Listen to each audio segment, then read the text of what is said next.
faites défoncer par la volatilité. Si jamais on fait un retour à la TH, ce qui me semble tout sauf inenvisageable, il y a 700%, donc x8 à aller chercher, on a un retour à la TH à 1000%. Vous allez faire presque 1100%. Donc il y a un petit x12 à aller chercher quoi les copains. Salut à tous les amis, j'espère que vous avez la forme. Dans la vidéo d'aujourd'hui, on va faire un tour général de marché. Comme d'habitude, on va parler macro, indice et bien évidemment, on va aller faire un gros tour du côté des graphes. On a des corrections qui sont en train de se mettre en place, notamment au niveau des altcoins, donc on va aller voir les points importants à garder en tête. Comme d'habitude, n'oubliez pas de vous abonner à la chaîne si vous voulez voir plus de contenu comme celui-ci. Et encore une fois, n'hésitez pas à liker la vidéo et à nous laisser un petit commentaire. On sera très heureux d'échanger avec vous. On se fait un petit tour des news. Il n'y a pas eu grand-chose depuis la dernière vidéo, notamment au niveau des politiques de la Fed. Par contre, au niveau macro, quelques nouvelles sympas. On a notamment 14 États américains qui nous disent qu'ils détiennent un peu plus de 632 millions d'expositions à MicroStrategy. Donc voilà, continue de prendre une exposition Bitcoin. On a le président Trump qui dit qu'il est prêt à aller jusqu'en Chine pour rencontrer le président chinois pour faire avancer justement le deal sur les tarifs. Derrière, on a le fonds souverain d'Abu Dhabi qui dit qui montre qu'il détient plus de 400 millions de dollars d'investissement dans l'ETF Bitcoin Spot de BlackRock. Donc voilà, encore une bonne nouvelle qui montre que même les pays qui sont vraiment en train d'embrasser Bitcoin. Pas mal de bonnes nouvelles aussi du côté de Trump. On a le Qatar qui a dit qu'il allait investir à peu près 500 milliards de dollars aux États-Unis. Même chose au niveau des Émirats Arabes Unis qui vont investir eux 1,4 trillion, donc 1400 milliards de dollars aux États-Unis sur les 10 prochaines années. Derrière, un petit tweet du Quant, n'hésitez pas à le suivre, That's My Quant sur Twitter. Il partage énormément d'infos. Vous savez que c'est le fondateur du club, c'est le fondateur de Q42. Et là voilà, vous avez une petite vidéo d'un extrait d'un live qu'il a fait pour le groupe Trenches, qui est un groupe alpha. D'ailleurs, n'hésitez pas à le rejoindre, il y a énormément de choses intéressantes à l'intérieur. Au niveau de Fogg, on va en parler un petit peu plus tard, mais voilà, toujours cette métrique de holder qui continue d'augmenter. Nous, ça fait partie des choses vraiment qu'on regarde énormément pour savoir un petit peu comment aller se positionner sur les cryptos qui vont aller surperformer. Et après, derrière, on a une nouvelle chose du côté Trump qui a sécurisé via justement le Qatar un autre investissement de 1,2 trillion de dollars, donc encore 1200 milliards de dollars. Donc voilà, plutôt cool du côté des États-Unis. Il y a le Trump qui vraiment enchaîne les bonnes nouvelles. Et derrière, ça, on l'avait vu dans la dernière vidéo que je vous engage à aller suivre si jamais c'est pas le cas, qui nous disait que voilà, Dubaï avait fait un partenariat avec crypto.com et qu'ils acceptaient les paiements en crypto pour les services gouvernementaux. Et aussi, il y avait eu l'accord commercial entre Trump et l'Arabie Saoudite que j'avais aussi couvert dans la dernière vidéo. Donc voilà, au niveau macro et des news. Donc avant d'aller plus loin, je vous rappelle qu'à l'intérieur du club, vous profitez d'un accompagnement personnalisé pour qu'on vous aide à créer la meilleure stratégie possible en fonction de votre profil investisseur. Vous avez accès à des portefeuilles crypto avec des points d'entrée, des points de sortie et des pourcentages d'allocation. Vous avez accès à des alphas de trading qui sont des signaux pour aller surperformer le marché et aller vous chercher un facteur croissance supplémentaire en plus de votre portefeuille. Vous avez nos algos de trading en automatique sur BTC, Ethereum et Solana pour aller vous générer des rendements passifs. Et bien évidemment, vous avez Q42 via lequel vous allez pouvoir avoir un accès anticipé sur un ensemble de nouveaux projets crypto avant leur sortie pour aller générer de super performances. Du côté des indices américains, donc on a le SP500 qui nous clôture une belle semaine là, qui s'est vraiment complètement affranchi de cette zone support, enfin qui était résistance et qui du coup redevient support au niveau des 5600 points. Derrière, voilà, on va a priori la clôturer et reprendre tranquillement la direction de la TH. Même chose pour le Nasdaq qui nous a vraiment fait aussi une super semaine, qui a aussi éclaté sa zone de résistance qui du coup devient support au niveau des 20 000 points. Et a priori, on se redirige aussi vers la TH, donc plutôt bonne nouvelle parce que comme vous le savez, il y a une vraie corrélation entre les indices US et les marchés crypto. Du côté de l'or, a priori, on commence à marquer tout doucement un top et puis en même temps, voilà, l'or il a complètement explosé. C'était lié tout ça bien évidemment à l'incertitude que vous aviez vis-à-vis des politiques commerciales de Donald Trump et voilà, les marchés bien évidemment n'aiment pas l'incertitude, donc là il a vraiment fait office de valeur refuge. Pour l'instant qu'on va plutôt sur le coup de l'apaisement, c'est en train de se calmer et on est en train potentiellement de voir un retournement sur l'or. Et après du côté du dollar index, on est très bas et a priori on décide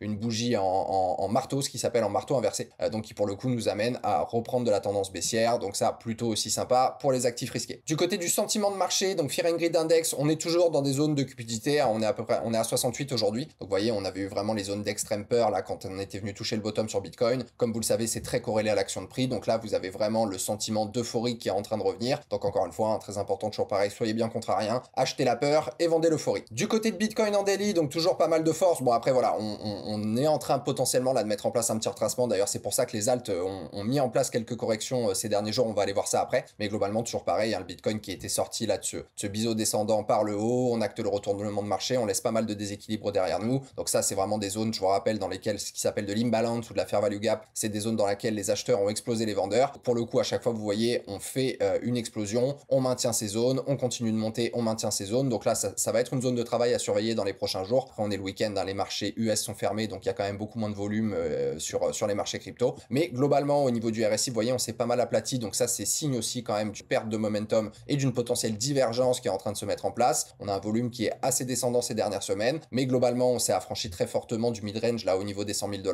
Si jamais on continue bien évidemment de maintenir une tendance macro haussière sur Bitcoin, hein, ça, il n'y a pas de souci là-dessus. On continue vraiment d'imprimer des hauts de plus en plus hauts, des bas de plus en plus hauts. Donc, a priori, tant qu'on vient pas casser ce dernier bas, il n'y a pas de raison d'inverser la tendance. On pourrait revenir travailler ici cette zone de fair value gap. Là, vous avez aussi la résistance du mid-range qui pourrait faire office de support avant de repartir. Et si jamais on a besoin de venir faire un retracement un petit peu plus fond, toujours pareil, vous avez là pour tirer un petit Fibo, ça vous donne de la convergence. Donc là, si on vient casser cette zone de fair value gap, on se retrouvera très certainement au 0,382 au niveau des 94 000. On a une belle zone de support, hein. Vous voyez là, le cours il a vraiment rebondi plusieurs fois avant de repartir. Si jamais on doit aller plus profondément, vous avez les 0,5 qui vous donnent de la convergence avec cette zone de déséquilibre de marché et qui serait globalement le retest de la ligne de coup de ce W qui avait acté le retournement. Et après derrière, si vraiment on doit descendre encore plus bas, vous avez les 0,618, 0,786, sachant qu'au niveau des liquidités, la map de liquidation, vous voyez qu'on a quand même toujours un gros cluster au-dessus de nous, hein, donc on peut tout à fait continuer de pousser. Et après, le prochain gros cluster plutôt au sud, il est ici au niveau des 93 000 $. Donc vous voyez, c'est ce qui correspond aussi pas mal bien évidemment avec les 0,382 juste là. Donc là, vous avez pas mal de gens qui sont rentrés en longue. Donc on pourrait revenir travailler ces zones pour les sortir avant de repartir. A priori, voilà, ça, l'important c'est déjà de regarder le comportement et l'éventuelle acceptation du prix dans cette zone de fair value gap, sachant que pour le coup, si on vient un petit peu plus court terme, on voit quand même qu'on est en train de mettre en place une jolie compression là sur Bitcoin. Là, si vous voyez, on est en train vraiment de tracer ces structures typiques. Donc là, ce qui est intéressant de regarder, c'est où est-ce que viendra la cassure. Si vous voyez qu'on commence à casser vers le nord, par contre qu'on réintègre tout de suite, bah ça serait potentiellement un signal de retournement et de retracement un petit peu profond. Donc là, on verra un petit peu le comportement dans cette zone de fair value gap. Par contre, si jamais vous voyez une cassure au sud avec une réintégration, bah là, a priori, c'est qu'on est prêt à repartir un peu plus haut et qu'on va venir nettoyer un petit peu les gens qui ont mis du levier là partout, qui ont leur stop ici. Donc ça pourrait redonner de la force avant de repartir un petit peu plus au nord. Donc encore une fois, voilà, faudra voir un petit peu comment ouvrent les marchés, notamment actions ce lundi, et on verra après le comportement de Bitcoin. Mais voilà, très important de regarder parce que souvent, vous savez, il y a ce qui s'appelle une manipulation avant une distribution. Donc là, pour le coup, si jamais vous voyez qu'on casse vers le bas et qu'on réintègre, il y a de fortes chances qu'on reparte vers le haut. À l'inverse, comme je vous l'ai montré avant, si on casse par le haut et qu'on réintègre, là, on ira très certainement chercher un petit peu plus bas. Et là, pour le coup, les altcoins vont très certainement avoir un retracement aussi un petit peu plus profond. Pour rester sur Bitcoin, au niveau des ETF, donc toujours pareil, un FOMO institutionnel qui est là. Il y a eu vraiment eu des inflows assez énormes, proches d'1 milliard de dollars par jour. Donc là, globalement, ça diminue tranquillement. Il y a eu petits outflows tout doucement, mais globalement, on continue de voir l'argent entrer sur les ETF. Donc voilà, toujours ce FOMO institutionnel autour de Bitcoin qui continue. Pour refaire un petit tour du côté de la M2 aussi, donc indicateur dont je vous parle pas mal ces dernières semaines, qui est l'agrégat de toutes les supplies monétaires mondiales, hein, donc toujours pareil, les États-Unis, le Japon, la Chine, les UK, l'Europe, etc. Donc on voit bien évidemment que, comme vous le savez, hein, les États impriment de l'argent à tort et à travers pour financer la dette, donc on continue d'exploser les plafonds complètement, et on a vu qu'il y a une vraie corrélation qui s'était mise en place avec le BTC. Donc si ce modèle continue de se voir vérifier, eh ben on pourrait avoir un BTC qui va continuer de monter et qui a priori n'aurait pas envie de descendre. Du côté de la Bitcoin dominance, on a vu un joli drop cette dernière semaine, mais bon, pour le coup là on est en train un petit peu de reprendre un peu de force. Bah, il y a aussi suite potentiel retracement qu'on va avoir sur Bitcoin et à la correction qui s'est mise en place du coup sur les altcoins. Donc on a eu vraiment la Bitcoin dominance qui a bien diminué, c'est suite à ça d'ailleurs qu'on a eu des performances sur pas mal d'altcoins, mais là a priori voilà, la Bitcoin dominance elle reprend un petit peu de force. Si jamais on se retrouve un petit plus sur le court terme, là on a vraiment,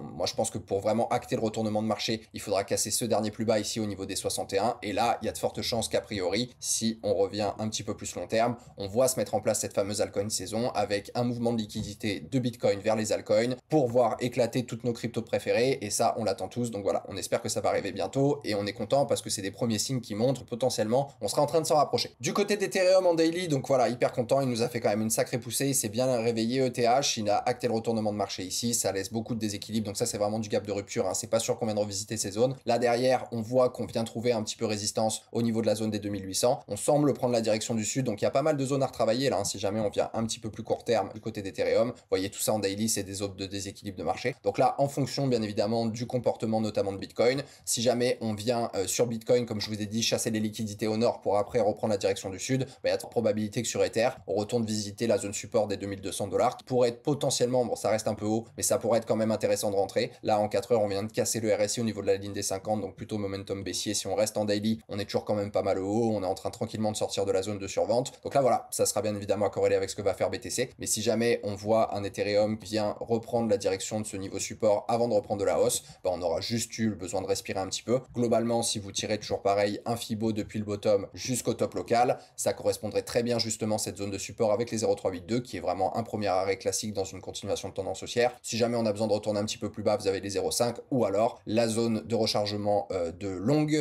entre les 0,618 et les 0,786. Donc là, on viendrait recasser la ligne de coup de ce W là qui avait acté le retournement. Donc moi, j'espère que tu tournera pas aussi bas. Après, ça serait une zone sympa d'achat. Hein. Pour le coup, franchement, acheter de l'Ethereum en dessous de 1900 $ long terme, il y a quand même peu de chances que vous vous trompiez. Encore une fois, vous savez, hein, ceci n'est pas un conseil en investissement, je vous partage juste mon avis. Mais globalement, voilà, à corréler avec ce que va faire Bitcoin, toujours pareil. Mais là, il me semble qu'Ether, quand même, après la poussée qu'il nous a faite, il part quand même de 1400 $.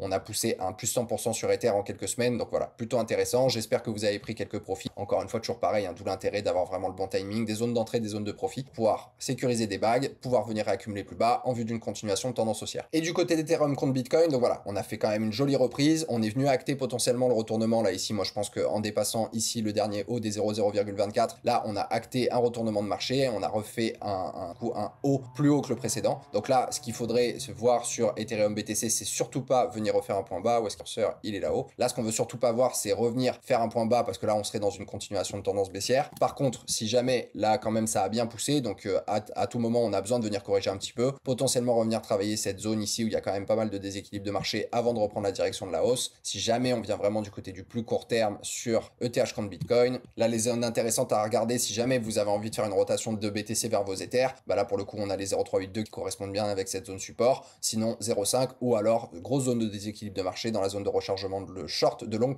entre les 618, les 0,618 et les 0,786, donc globalement entre les 0,019 et les 0,021. Donc là, ça serait potentiellement une bonne zone d'achat si jamais vous avez envie de faire une rotation d'un petit peu de votre Bitcoin vers vos Ethers en vue d'aller surperformer Bitcoin, parce que quand même là, au vu de la sous-performance qu'a monté Ethereum contre BTC depuis le début du cycle, bah, il y a quand même de fortes probabilités que passer un petit bac de Bitcoin en Ethereum, ça vous permet d'aller surperformer Bitcoin, et ça peut être des trucs qui sont intéressants. Nous, dans le club, on regarde beaucoup ça. On regarde pas toujours contre l'absolu, c'est-à-dire l'équivalent dollar. Par contre, c'est très important aussi de comparer les paires entre elles, notamment de comparer les paires avec Bitcoin pour voir celles qui vont aller surperformer, parce que je vous rappelle bien évidemment que c'est ce que vous cherchez à faire, partir sur une crypto pour aller battre en absolu, mais ne pas battre Bitcoin, ça sert à rien, vous allez prendre plus de risques pour un rendement qui va être inférieur. Ce qui est important, c'est de regarder les cryptos contre Bitcoin et les cryptos d'un même écosystème entre elles. C'est ça qu'on appelle les bêtas, présenter des meilleures primes de risque, comme Popcat les pour Solana par exemple. Donc voilà, ça c'est des choses qui sont aussi intéressantes à regarder. Donc voilà pour le coup pour Ethereum. Du côté de Solana, bon vous savez, on a fait un beau réveil, hein, on a tapé aussi depuis le point bas au 98 $, un plus 100%, donc intéressant, donc il aurait quand même besoin de respirer un petit peu. Il est venu nous acter le retournement de marché ici en venant casser le plus haut des 147 $, donc la théorie de dos, on reprend des hauts de plus en plus haut, des bas de plus en plus haut. On a laissé une belle zone de déséquilibre aussi qui pourrait être potentiellement amenée à être travaillée. Là, on est venu taper la zone de résistance des 185, on revient sur cette zone support ici au niveau des 165. Pour le coup, si jamais, à corréler toujours pareil avec ce que va nous faire Bitcoin, si jamais on a besoin d'aller un petit peu plus bas, on pourrait venir retravailler cette zone de fair value gap. Là, ça donnerait quand même pas mal de convergence avec le premier arrêt avant une continuation de tendance haussière. Si jamais on doit aller plus loin, les 0,5, ça a été aussi une belle zone de support ici. Et si jamais on doit vraiment revenir plus bas, vous avez ici les 0,618 qui correspond aussi pas mal avec la zone support des 130 $. Moi, je pense que si on revient à 130 $, je vais remettre une bonne petite touche sur Solana, surtout qu'on attend toujours des nouvelles de l'ETF et on reste à peu près persuadé qu'il va arriver. Donc ça pourrait donner plus de visibilité à Solana en plus de toute la hype qu'il y a déjà autour des mêmes coins, etc. De toute façon, comme vous le savez, des cryptos que j'ai énormément en portefeuille, je dois être à peu près à 30% de mon bac de Solana et pour le coup, je suis pas prêt de le diminuer. Du côté de SUI, on a bien monté aussi. Donc là, pour le coup, on voit quand même qu'on a un petit peu plus de mal. Là, on fait plus du only up vraiment comme on l'a fait les dernières semaines. On est venu ici dans la zone en dessous des 1,80 $, marquer le bottom. On a fait une belle reprise. On a cassé le dernier plus haut, acté le retournement de marché. On est venu taper la zone des 4 $. Moi, j'ai pris pas mal de profit ici. Je suis venu replacer des ordres en bas qui n'ont pas tous été exécutés. Et là, j'ai quand même pris un petit peu plus de profit. J'ai ressorti 20% ici. J'avais sorti une quinzaine de pourcents ici. Donc, j'ai pas mal d'ordres qui sont en dessous qui attendent de se faire exécuter. Là, vous voyez qu'on vient retravailler ici justement cette zone de fair value gap. A priori, enfin, on l'espère, va faire support avant une continuation de tendance haussière. Mais ça, bien évidemment, ça va dépendre de ce que va nous faire notre ami le Bitcoin. Au niveau de SUI, les points intéressants à regarder, vous avez vos 0,382 qui donnent de la convergence avec la zone support des 3 $. Après, pour le coup, voilà, si vous êtes vraiment des traders ou des scalpers, là, ça peut être intéressant de revenir. Si vous êtes des gens qui font du swing, qui jouent des gros mouvements, moi, je pense que ça reste quand même trop haut pour acheter du SUI. C'était là qu'il fallait en acheter du SUI.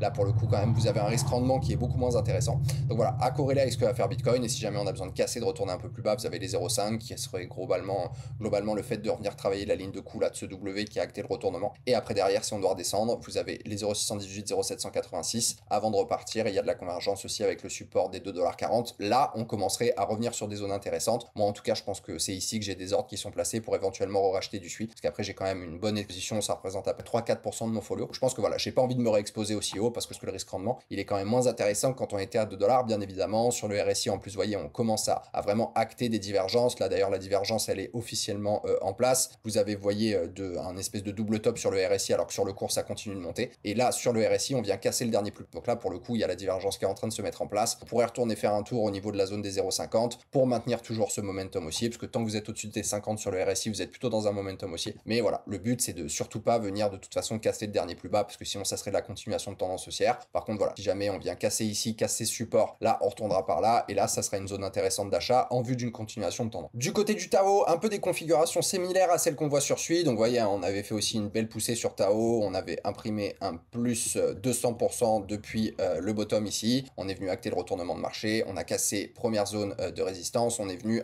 au contact de la zone de résistance des 500 $. Là, a priori, on est en train de retracer, donc à voir toujours pareil, il y a une belle zone de déséquilibre de marché, très certainement être amené à retravailler, à corréler bien évidemment avec ce que nous fera Bitcoin, et ça nous donne pas mal de convergence aussi sur les 0,382, 366 $. Moi, je pense que c'est toujours un peu haut pour acheter du Tao. Moi, je pense que du Tao, je vais me mettre à en racheter toujours pareil, zone de rechargement de longue entre les 0,618, 0,786 aux alentours globalement des 280 $.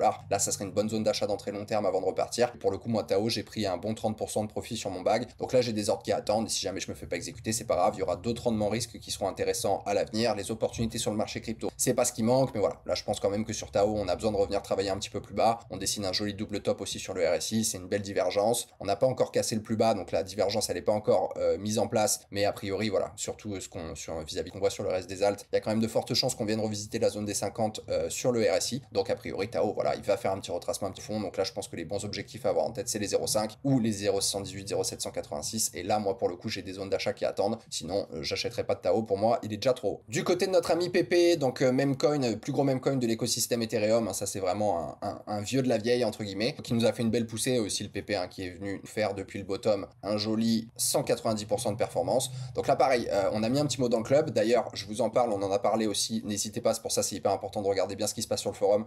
On vous a mis un petit post sur Fogg comme quoi il y avait de fortes probabilités qu'on voit un retracement. On va aller voir après, c'est ce qui s'est passé. On avait prédit aussi la même chose sur 4, c'est ce qui s'est passé. Donc encore une fois, voilà, très important. Si jamais, surtout, vous êtes débutant en crypto, de vous faire accompagner. Je vous rappelle que vous avez le premier lien en description pour rejoindre le club dans lequel on vous aide à construire une stratégie en fonction de votre profil de risque. Vous avez accès à des portefeuilles crypto, à de l'alpha de trading, vous avez des algos pour aller générer des rendements passifs sur BTC, Ether, Solana, et vous avez toute une partie VC, investissement early stage, pour aller accéder aux phases de levée de fonds des futurs projets qui, on espère, vont exploser les plafonds. Nous, l'objectif avec Q42, c'est vraiment d'aller chercher le prochain Solana. Donc voilà, nous, le but, encore une fois, dans la stratégie, c'est timing de marché, diversification et gestion de risque, et on vous accompagne vraiment dans cet écosystème pour que vous puissiez mettre la meilleure stratégie en place en fonction de votre profil investisseur. Donc comme quoi, voilà, c'est hyper important d'être accompagné en crypto pour voilà, avoir les bons moves, avoir les bons points d'entrée, les bons points de sortie, et être toujours du bon côté du timing. Donc pour revenir sur PP, on en avait discuté aussi, on a rotate, enfin on s'est débarrassé d'une bonne partie de notre PP parce que voilà, c'est un coin qui a super performé, mais mine de rien, on trouve que c'est un peu lent et on pense qu'il y a d'autres cryptos sur lesquels il y a de meilleurs rendements risque. Là pour le coup, vous voyez, on est venu quand même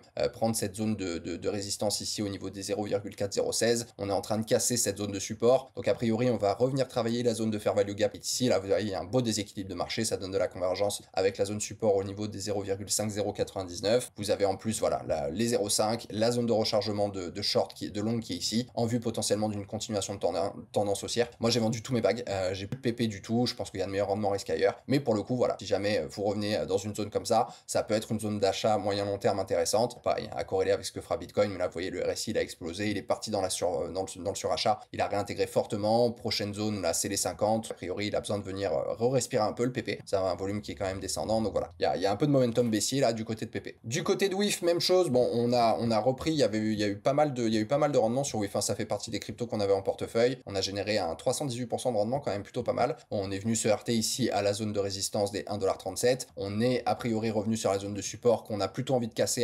d'après ce que je vois. Vous voyez, il y avait une zone de fair value gap là qu'on n'est pas en train de maintenir, donc là ça nous amène à penser que ça va faire de la continuation baissière. Donc toujours pareil, hein, c'est toujours hyper important. Plus les prix sont bas longtemps, plus vous allez pouvoir accumuler un prix moyen d'achat qui est bas, et ça va vous permettre d'exploser les rendements quand tu auras l'alcoin saison. Donc encore une fois, je sais que des fois ça peut être douloureux parce que on se dit allez ça y est, c'est l'alcoin saison, et finalement on remange à recroissement, mais c'est normal, les marchés ils font jamais du only up. Mais encore une fois, il faut être contrarien.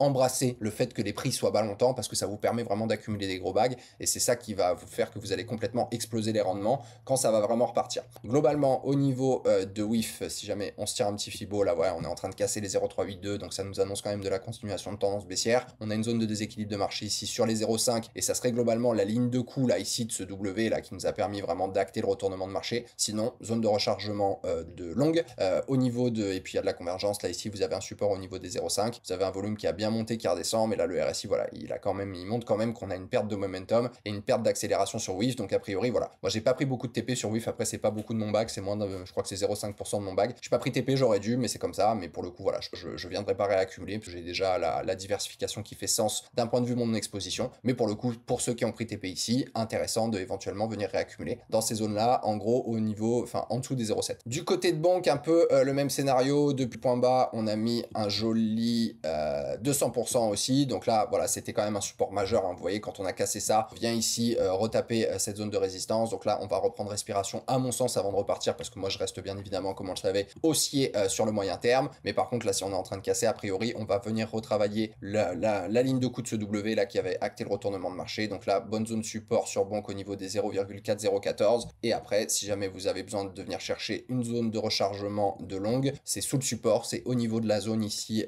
de fair value gap, là vous avez un petit libre de marché en dessous de 0,4013, ça arrête à un bon prix moyen d'achat pour aller accumuler du banque en vue d'une continuation de tendance haussière. Là pareil, vous voyez, vous avez une belle divergence qui s'est mise en place, vous avez le RSI pardon qui descend, le prix monte, on vient casser le dernier plus bas ici avec cette jambe baissière sur le RSI, on est même en train de casser la zone des 50, donc là a priori le bonk aussi il a besoin de respirer un petit peu. Donc voilà, les zones d'accumulation intéressantes sur bonk, ça serait globalement cette zone support si jamais on doit y revenir, ou alors la zone de rechargement de longue en dessous des 0,4015. Notre ami le POP4, donc du coup voilà, comme on a annoncé dans le club, vous voyez, il y avait des chances qu'on retourne au niveau des 0,48, on met même en place un retracement qui est quand même un petit peu plus profond. Nous on pensait que ça allait déjà revenir dans un premier temps sur cette zone de résistance, donc vous voyez comme quoi c'est toujours pareil, ça fait hyper sens vraiment d'avoir le bon timing. Faut rien holder en crypto, si vous holdez, vous vous faites défoncer par la volatilité et vous n'arrivez pas à extraire le maximum du marché. C'est pour ça que nous dans le club on a vraiment des points d'entrée, des points de sortie qu'on hold rien. Mais pour le coup, là au niveau de POP4, on a cassé les 0,382, on retravaille ici cette zone d'équilibre de marché. Je pense qu'on va revisiter les 0,5 là au niveau du support des 0,38. Derrière, si jamais on casse, vous avez de la convergence entre la zone de rechargement de longue et cette zone de déséquilibre de marché ici. Potentiellement, voilà, intéressant de venir réaccumuler du POP4 dans ces zones. Et toujours pareil, ce qu'il faut, c'est surtout maintenir cette tendance haussière, donc pas venir casser le dernier plus bas, revenir potentiellement ici dans une zone de rechargement de longue, pardon, avant de revenir prendre la direction du nord. Mais voilà, POP4, moi, ça fait partie des choses sur lesquelles j'ai suivi le poste qu'il y a eu dans le club